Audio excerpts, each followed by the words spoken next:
Hello, guys. Welcome to Mentorship Monday.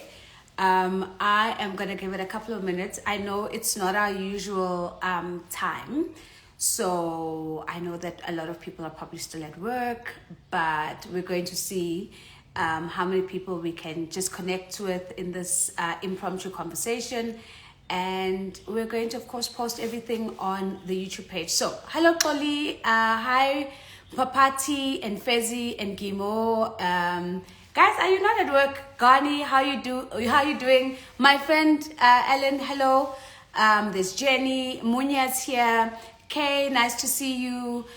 Sheila Mnisi, nice to see you guys. I wasn't expecting that there would be many of us on because it's still working hours and people are still at work. But I just thought that it would be such a great opportunity before I dash to talk a little bit about an amazing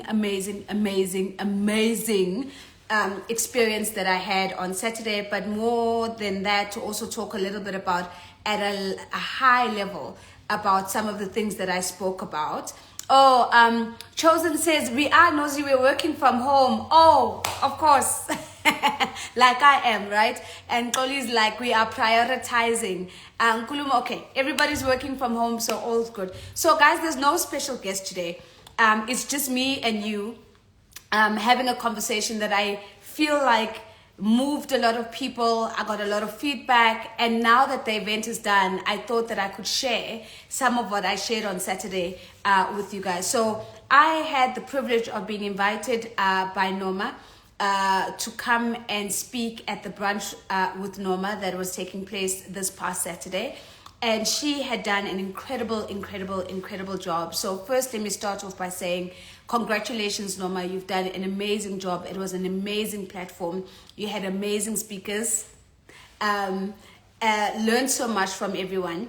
But I had a lot of feedback from the people that were there saying, Nozi, you've got to speak about this to a lot more people. You've got to be a lot more out there in terms of this particular conversation. And now that I've shared it at the brunch with Norma, I figured that I can share it also more broadly on this platform. So what did I speak about? So Norma asked me to speak about what are my personal strategies that I use to measure growth in my professional life, growth for my business. How do I scale my business? And I thought about it and I sat with it and I thought, sure, I'm in such a difficult business because how do you measure the growth of a conversation? How do you know that a conversation that you're moderating today is going to have impact and it's actually going to change people's lives and it's going to move people in a certain direction? And how do you measure that movement? And what value do you give to the measurement of that movement? And so every time when people have asked me before, how do you know that your work actually has an impact? It's really been a difficult question because in essence, what I'm also hearing in that question is, how do you know that the thing that you've identified as your life's work, the thing that you've identified as your purpose, how do you know it actually has impact? And I thought it was a fantastic invitation to go back to how I've personally wrestled with this particular question and to share with the audience how I measure my progress. So, and for me, the measurements that I use are not just professional, it's how I measure my life personally as well. It's the way in which I keep myself true to my true north, to being aligned with my purpose, and to feel like at the end of every day, I've got a thing that I can put a measurement against and say, okay, was this a good day, or was this just an average day, or was it a bad day? And there are 5 things that I use as my measurements, as my yardsticks to determine the extent to which I'm making progress or not. And they're not your typical 5 things because I'm not in the typical line of work. If I was a manufacturer and I was producing bottles, for example, it would be easy for me to measure progress. I'd measure the number of bottles that I produced, and I would know that in a good cycle, I've made enough to export and I've got surplus and so on and so forth. If I was in the services industry, it would be easy for me to measure and count because I could count the number of beds that were occupied during a given stay. by my visitors, as an example, if I was in the hospitality industry. But how do you measure conversations? And so instead of trying to fit my life into the metrics of life, I decided that I was going to come up with my own metrics. I was going to come up with my own yardsticks and my own measurements, and there's 5. So the first one is this. The first one is value over volume. Value over volume. So what do I mean by this? I think we live in a world that celebrates volume. We praise and applaud when we see people doing more engagements, more gigs, more opportunities, more board seats, more awards, more magazine covers, and so on and so forth. We don't recognize the discipline of value, and I'm going to talk a little bit more about that. But when there's more, we think we're growing and we think that we're going in the right direction. And the truth is that volume is a really great strategy for starting something, but it's a horrible strategy for sustaining growth over time. Because when you're starting something, you do need volume. You need as many opportunities as you can possibly amass in order for you to build your craft, to build your muscle, to build your expertise, to build your profile, to build your brand, for people to know you. And so volume is an important accelerant and an important catalyst to help us get started. The problem comes when we've clocked the 10,000 hours, where more doesn't count anymore. And instead, what you begin to think about and what you have to think about is you've got to start thinking about value. So how do you make the transition? How do you move from volume to value? For me, I had to come to the realization that when my clients invite me to come and moderate a session, they don't care whether that stage is the first stage or the 7th stage that I've been on in that week. That might be important to me. That might be my measurement of growth, that, oh my goodness, this week or this month I've managed to do 7 engagements. My client doesn't care about that. And so the first way in which you help yourself to transition from volume to value is to decenter yourself. And what I mean by this is to get out of your own way. And the way in which you get out of your own way is you begin to understand that value is not something that you ascribe to yourself. It's what people ascribe to what you have delivered. So it's there's an externalization in how we measure value. People will deem something that you do and something that you produce as valuable, not you deciding that it is valuable, right? And so the first thing about value is to put at the center the community, the client, the people that you are serving through your gift. And what is it that's important to them? And to what extent are you able to deliver on that is important to them? So for me, it's not enough just to know that my clients are not hiring me because everybody else is using me, but they're hiring me because they know that when Nosy steps into the room, they're going to enhance their stakeholder relations, because the people that they care about are going to be communicated to in a way that adds value for them. They're going to hire me because they want an uptick in their brand equity, because they know that when Nosy's on the stage, the value of their brand is going to be elevated because it's how it's going to be carried and nurtured in that process. In the same way, I say that they're hiring me because they understand that they are hiring a trusted pair of hands, and so their work is going to be held at a particular global standard and dealt with particular processes that are of a world-class level. That's what they're measuring. Not how many stages that I've been on, not how many opportunities and invitations that I've got, not how many of their competitors are also booking me at the same time. So it's super important that in order for us to make the transition from volume to value, that we start off by decentering ourselves. The second thing that we can do is rooted in a story that I like to tell. So recently, about a month and a half ago, I was in Paris as part of a leadership program that I was attending there. And I'd heard so many times people saying, if you go to Paris, you've got to go to Café de Flore. And if you don't go to Café de Flore, then it's as good as if you've never been to Paris. And I used to think, what is this Café de Flore that everybody's talking about? So on this trip, I had a couple of days that I had tagged onto the trip. So I decided I'm going to go to Café de Flore. Okay. So I take an Uber, I get there, and it's raining. I don't have an umbrella, but more importantly, there's a line of people standing outside, some of them without umbrellas, trying to get into Café de Flore. And in my mind, I'm like, this place must be amazing if people are going to stand in the rain and wait for a table when people are inside dining, taking their time. So I was like, okay, I've got to stay, right? I've got to stay. I've got to figure it out. I'm like, why is everybody going to Café de Flore? And so that's what I did. I stayed. And you will not believe this. When I got inside Café de Flore, the restaurant was not full. And I thought to myself, why on earth are these people allowing business to stand outside, not allowing their patrons in? And it's raining, but the restaurant's not even full. And then it clicked. It absolutely clicked that actually scarcity also drives up value. We all want the things that are difficult to attain.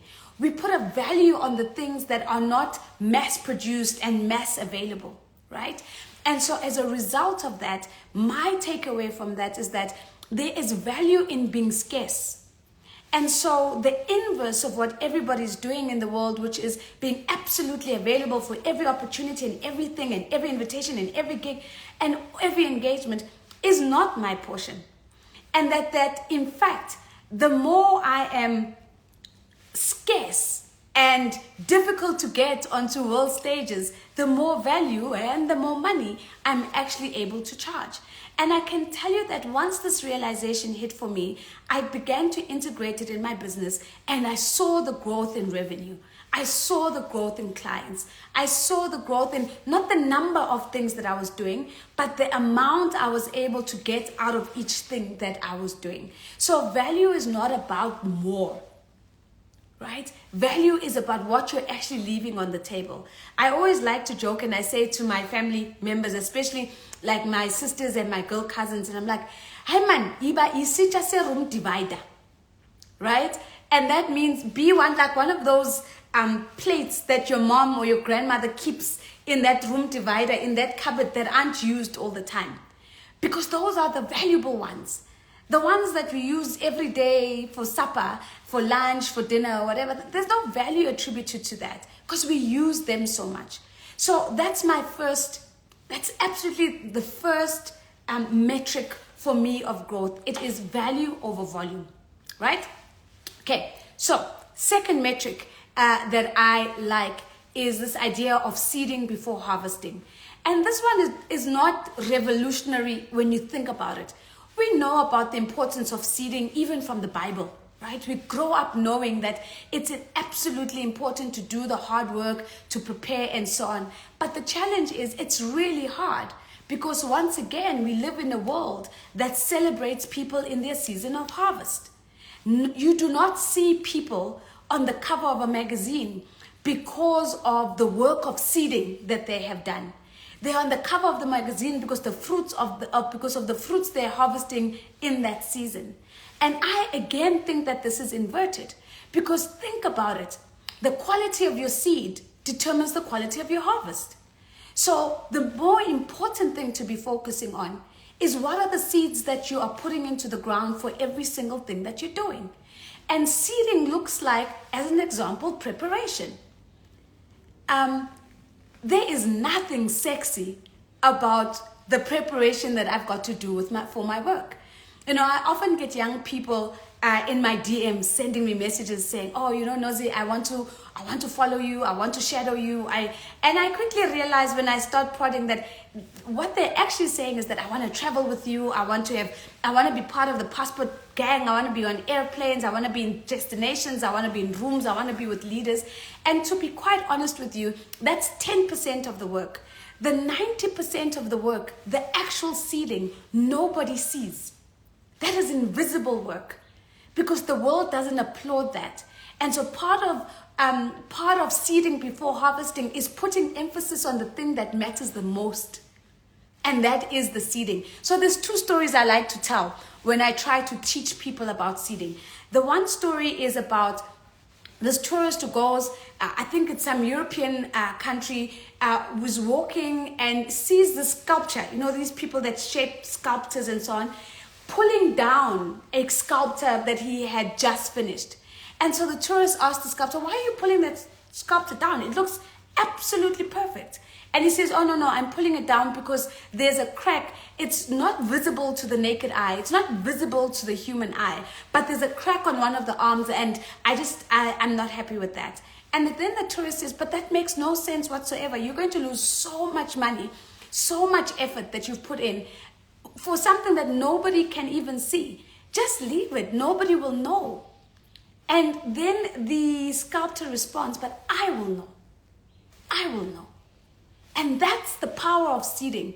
It's not about who's applauding you to prepare excellently, who's applauding you to do the hard things excellently, who's applauding you when you do the stuff that nobody sees excellently. It's just about choosing that the quality of my seed is going to be such and such a quality, because the quality of the harvest that I'm looking for, that people will see, will be evidence of the work that I've put in. Right? And then the second story I like to tell is the story of John Stephen Okware. And John is a Tanzanian runner. It's 1968, and he decides that he's going to participate in the Olympics, right? And he signs up for the 42-kilometer marathon. And as the marathon starts, in the first sort of like 5 kilometers, there's a little bit of a scuffle. People like bump into each other, and he's injured as part of that. And he decides that he's going to keep running. And I've told the story to you guys so many times, but I'm telling it again. And he decides that he's going to keep running. And he keeps running, and he keeps running. And, John doesn't win. He doesn't come first. He doesn't come second. He doesn't come third. It's not one of those stories. He doesn't even come 10th. In fact, when the second last person crosses the finish line, and people start realizing that John is nowhere close by, the stadium starts emptying out, and people start leaving. And one journalist stays behind because he's like, the updates are saying that this guy is still running. I'm going to stay and find out, why is this guy still running? Everybody's like left. Nobody's going to see him cross the finish line. And the person who's second last is long past the finish line. Eventually, John crosses the finish line a good hour after the second last person. And the journalist goes up to him and he says, John, why did you keep running? You had every single reason, justified reason, for you to stop running. And John says, I did not come here to start the race. I came here to finish my race. And why am I telling you the story? It's not about saying that we need to push through even when we're injured and we're unable to physically complete things. But it is about the discipline of doing things in the absence of applause. There was nobody in the stadium. And John knew by the time that he was running, that by the time he got to the stadium, and remember, the Olympics is the final event of the marathon is the final event of the Olympics. So nobody's there to watch you finish. And it is that decision and that choice that says, even if I'm stumbling along the way, even if I have to pivot and go another direction, even if I've got hard lessons that I need to learn as I'm moving along, I am going to see through what I've started. And most importantly, I do not need a single person to be clapping for me at the end of the finish line, because this is not their race. This is not their story. This is mine. So, seeding before harvesting, right? Then, third metric that I like to use, substance over form, right? And I love to tell this, especially for my Black sisters who are looking for board positions, who might have started their journey sitting on boards and are looking to grow in that leadership journey. Because one of the ways that the world rewards us for our leadership is that we begin to be invited by other organizations and other leaders to come and serve on their boards, so that we might use our leadership insights to help them run more successful organizations and more successful companies, right? That's why we get invited onto boards. And the country, South Africa, has decided that it is going to use affirmative action policies and encourage and incentivize boards to invite more women onto boards, and to invite more black women onto boards, and to invite more young black women onto boards, so that women who were historically locked out of such leadership opportunities suddenly have an opportunity to be at those tables. So we say yay to the government and we say thank you. But here's the problem. What does substance over form mean?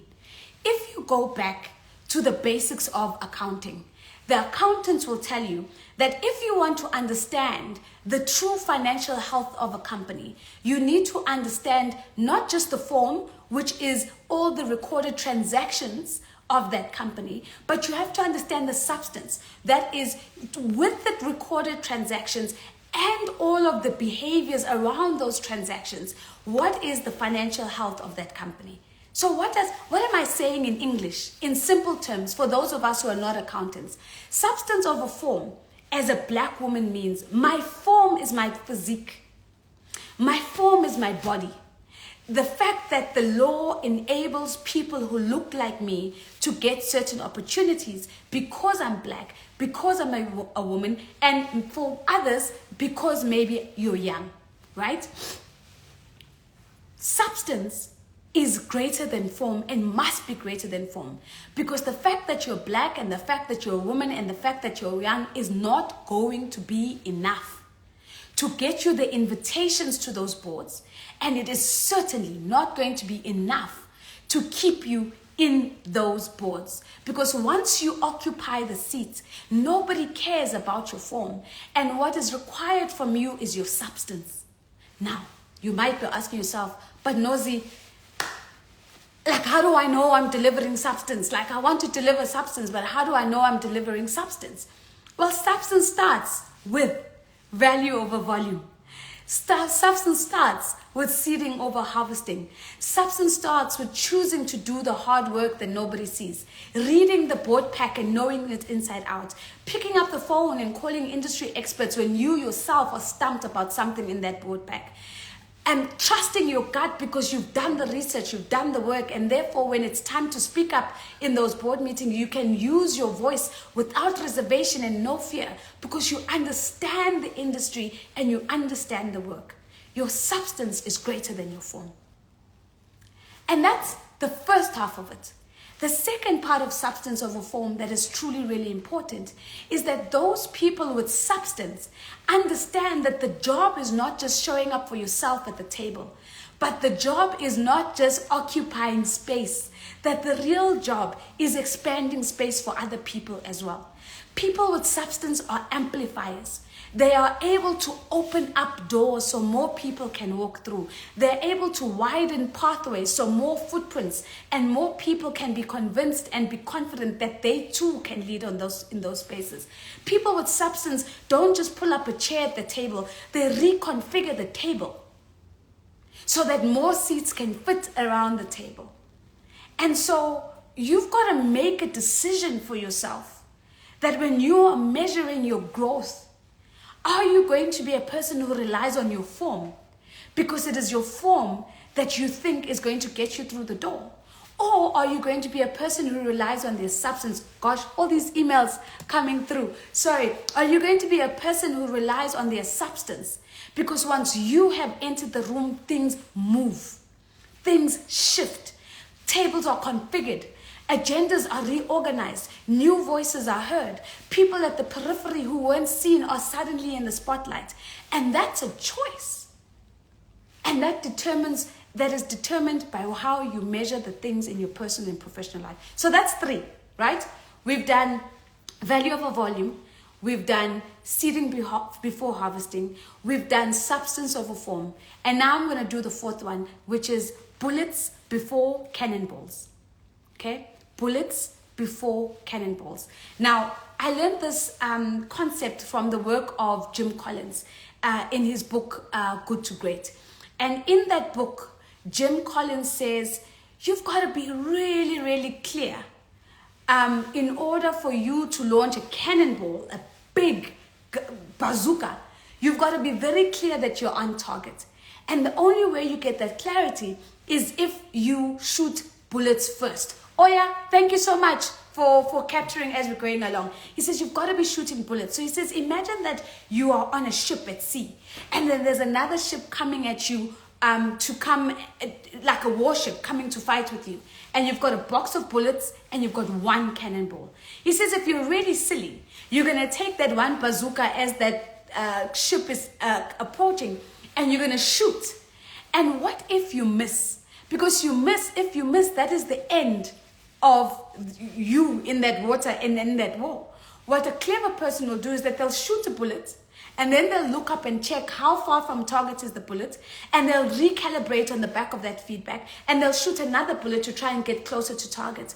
And they'll keep continuing this process of iteration, keep continuing this process of listening into feedback until they feel confident and certain that this is the opportunity to now launch their cannonball, and that's when they release the cannonball and aim for target. And the probability that they're going to hit the target is much higher than the probability if they picked up the cannonball from the first get-go, because they've had the opportunity to learn, to iterate, to take on feedback, to improve, and so on. So why am I talking about this? And why is this important? It's important because the world does not celebrate small beginnings. Everything we want to do must be the cannonball. Everything that everybody wants to do must nullify and bring to an end and flatten everything that's come before it. And that's what we celebrate. We talk about disrupting industries. But every innovation and every disruption actually starts with small bullets, feedback, iteration, learning, trying again, and getting closer and getting closer and getting closer. So I'm here to tell you not to be ashamed of what appears to be small steps to other people, especially if you understand how those small steps fit into your greater plan for growth and where you're going and what your target is, and the discernment to know when to pick up your cannonball and shoot. Right? So here's an example. iPhones. Do you know that the iPod was the bullet to the cannonball that is now the iPhone? Before Apple could come up with the iPhone, they started with iPods.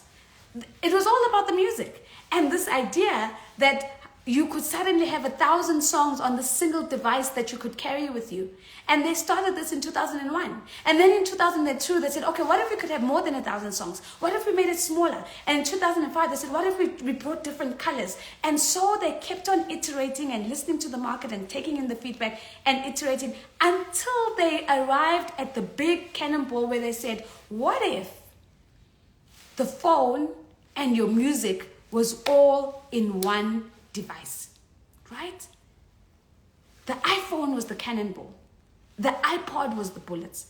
So all I'm saying to you is growth is not a luck event. It can't surprise you that you've grown, because if it surprises you, that means you haven't been shooting bullets. It means you don't know where you're going. It means you don't know what your target is, and you're not calibrating and learning and taking feedback and moving towards something. And so for us to make big growth leaps, start off with small shooting of bullets every day. Just learning, calibrating, and it doesn't apply to entrepreneurs only. Even for people who work in organizations, the cannonball might be this one big job or this one big role that you want to have in your organization. But in order to get there, you might be taking small incremental steps. You might even leave your company to go get experience in another industry, so that when you come back, you're carrying multiple layers of experience. And all of that is positioning you for your cannonball. So yes, to end, she will have the discernment to know when to use your cannonball and when to shoot.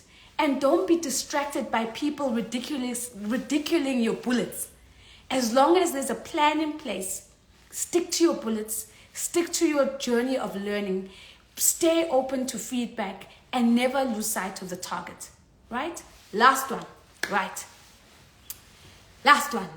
The last one. So we've done, what did we do? We did value over volume. We did seeding before harvesting.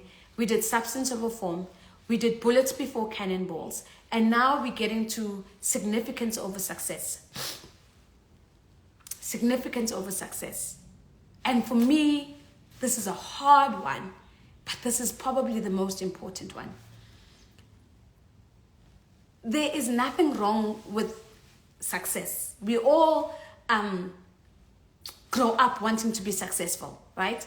But we all measure that success in different ways. Other people will say, well, success for me is having X amount of money in the bank. For other people, it is about certain assets. It's about driving a particular car. For others, it's about having a particular property or properties and having an entire property portfolio. For others, it's something different, like taking care of your family and making everybody wholesome and happy, right? We all have different definitions of success. But the problem with success, it is a measurement of only the things that accrue to you.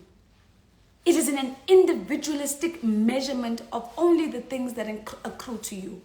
And I refuse to believe that we have been put on this earth only to count the things that accrue to us.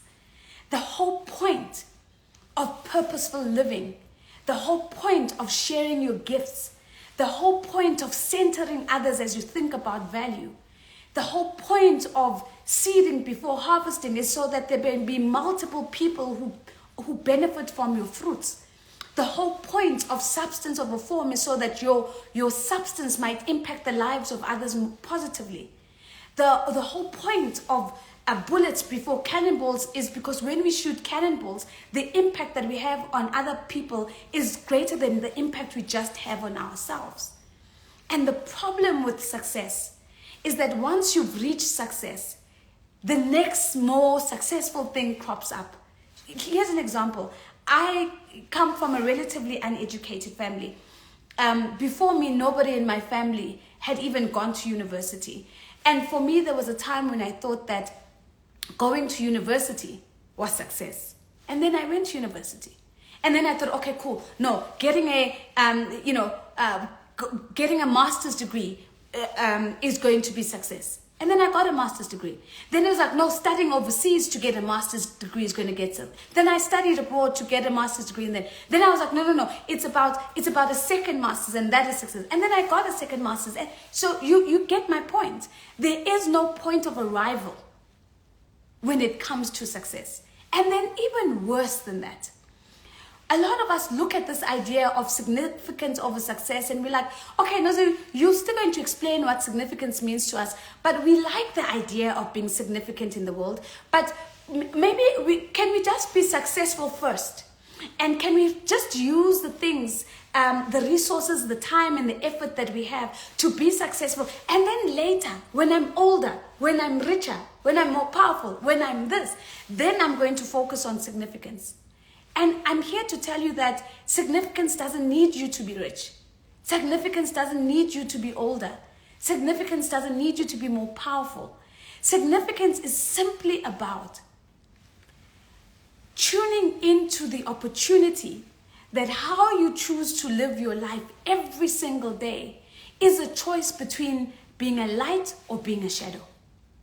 And if you're a light in people's lives, people will turn to you and say, because Nosy said this, Nosy did this, Nosy showed me the way to do this, Nosy helped with this, I was able to. So it's not charity.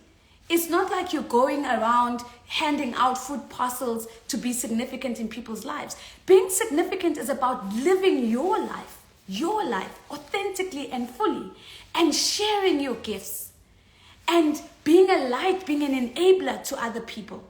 It's about small things like this. Setting up a mentorship Monday every Monday to share your gift with the world, so that there might be people who turn around and say, I actually learned something today. And if Nosy hadn't shared with me the importance of seeding before harvesting, I might not have. It's not about you becoming a hero in other people's lives, but living your life so that people remain the heroes of their own lives. And people are given the tools and the insights and the capacity to be the heroes of their own lives. That's what significance is about. It's about going to bed and not thinking, oh, what have I achieved for myself today? But thinking, who today will go to bed and say, oh gosh, thank you for Nozi. Thank you for Ntabi Singh. Thank you for Oli. Thank you for Dorothy. That is significance. And so I want to challenge all of us today to really think about the extent to which you're showing up as a light or a shadow. I'm going to tell you one last story. I didn't tell the story on Saturday because I was beginning to get worried that I was running out of time. Matthew McConaughey wrote a book called Green Lights. And in that story, he talks about how there's certain people in the world who are green lights. People who give other people permission to be the best version of themselves. Permission to go out and do the things that scare them. Permission to try the things that they don't think people like them have any business trying. And it's a simple thing like just encouragement, support, sharing resources, saying, hey, I know someone, connecting people. It's little things like that allow you to become a green light and allow you to be significant in the lives of others. So how I measure my life is by, hopefully, the number of people who will say, oh, thank goodness Nozi lived in my lifetime. Because she lived, I got the blueprint for this. I got the template for this. I got the cheat sheet on how to do this. Somebody shared with me something that I didn't know that enabled me to go on and do something else. And it starts with the spirit of sharing. It starts with the spirit of giving. They say when the tide is high, all ships rise. And I think it's absolutely true. Share your gifts. And it's the first step to you becoming significant in other people's lives. And here's the funny thing. When you walk in significance, you will become successful. I am living proof and testament of it. I focus on the things that I've got to give, to share with others. And those things have come back in my life multiple times, over and over. And so today, comfortably, without reservation, without fear that people are going to think I've got a big head or I'm arrogant, I know I'm successful. But I know the roots and the source of my success. So, I'm going to log off because I've got a plane to catch. I'm on my way to Geneva. And then from there, I'm on my way to London. I'm moderating. I have a little bit of like a massive international tour at the moment. So, final parting words. First of all, you don't have to be available for every single thing that you're invited to. Value over volume. Second of all, the quality of your seed is the thing that determines the quality of your harvest. Your harvest is only evidence of what you've put in. Forget the applause. Do the hard work. Finish what you started, right? Number 3, remember your form is insufficient. The thing that's going to open the doors and keep them open and keep you in the rooms that allow you the opportunity to be an amplifier to change the lives of others is your substance. So do the work. Do the reading. Don't shy away so that even when you're asking a question, you're asking from a deep place of confidence because you've done the work. Number 4, bullets before cannonballs. Don't be bothered by people who don't see the significance of your bullets. You have a plan. For you, growth is not an accident. It's not something that's going to surprise you because you know what your cannonball moment is. You know what the target that you're after is. And so you focus on your bullets and you stay open-minded so you can learn from your mistakes. You can learn from the feedback that you're getting. You have the humility to say, I can do better, I can try again. But Oksalayo, I am going to finish. Ibaninkan about your things. Ibaninkan about your big targets. And don't let people distract you from the small things. And if it means going out and then coming in, doing a zigzag to get back on track, that's what you're going to do, then do it. And then the last thing, may we all go to bed satisfied that we are significant in at least one more person's life because of today. because of how I showed up today, because of what I shared today, because of what I connected today, because of who I listened to today. Because success is only a measurement of the thing that only accrues to me. And if I'm going to measure my life and I'm going to measure the impact of my purpose, it's got to be more than just what accrues to me. I'm gone. I'm out. I'm going. I will post to YouTube. Ndumiso is going to post to YouTube. Ndumiso, please, before people start DMing me, when is it coming? Please remember YouTube. One final thing. 15th of April, 5 p.m. next week, Monday, we are going to be live on LinkedIn with Puti Mahanyele Dabengwa. Please DM me your questions. Respond to our post about it with your questions. We're going to put her questions to you and join us. Register for the event. You have to register. You have to follow me on LinkedIn, Nozipo Shabalala, and you can then register. And I'll see you on Monday. I see you at 5 p.m. She is just so excited and can't wait to hear from all of us. Thank you for the standing ovation, Koli. Cheers, guys. Bye-bye.